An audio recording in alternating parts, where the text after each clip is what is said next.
Telecom regulatory authority of India ने अपने tariff rules में बदलाव किया है और यह मैंडेट कर दिया है कि जो मोबाइल सर्विस प्रोवाइडर हैं उनको रिचार्ज प्लान एक्सक्लूसिवली तथा वॉइस कॉल से एसएमएस प्लान लाना होगा।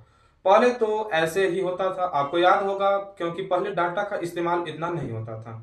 तो आप रिचार्ज कराते थे, कूपन लेते थे, उस टाइम आपको एक स्पेसिफिक प्लान मिलता था, जैसे 99 का, 59 का, जिससे आप बातचीत कर सको। कोई जरूरी नहीं होता था कि आपको डाटा लेना ही पड़े।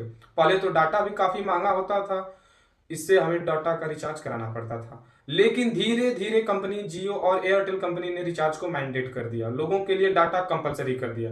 अदरवाइज बिना मोबाइल डाटा के आप मोबाइल को इस्तेमाल ही नहीं कर सकते। लेकिन telecom regulatory authority of India ने इसमें एक बदलाव किया है। अब सवाल यह उठता है कि यह बदलाव क्यों किया गया। एक रिसर्च से यह पता चला है, अभी भी हमारे देश में 12 करोड़ से ज्यादा लोग हैं जिनके पास कीपैड फोन है।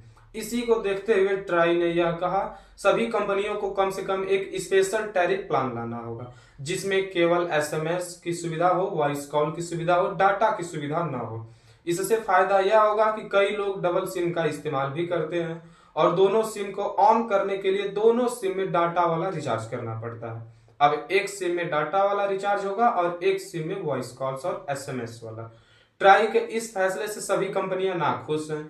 कई कंपनियों ने नाराजगी जताई, पर इस फैसले को केवल एक ही कंपनी ने सपोर्ट किया था, वह था बीएसएनएल। बीएसएनएल ने कहा था कि हम भी यह चाहते हैं कि वॉइस कॉल और एसएमएस वाला एक पैकेज हम अपने कस्टमर को प्रोवाइड करें। जियो और एयरटेल के ऊपर क्या इसका असर पड़ेगा, आइए समझते हैं। जियो और एयरटेल लगातार कोशिश कर रही हैं कि हम कस्टमर को जो है 2G से 4G या 5G में शिफ्ट किया जाए। एयरटेल ने पहले भी यह कहा था कि 2G टेक्नोलॉजी हमारे देश में डिजिटल ग्रोथ में बाधा बनी हुई है, हम भारतीयों को जो है 2G से 4G में ले जाना चाहते हैं।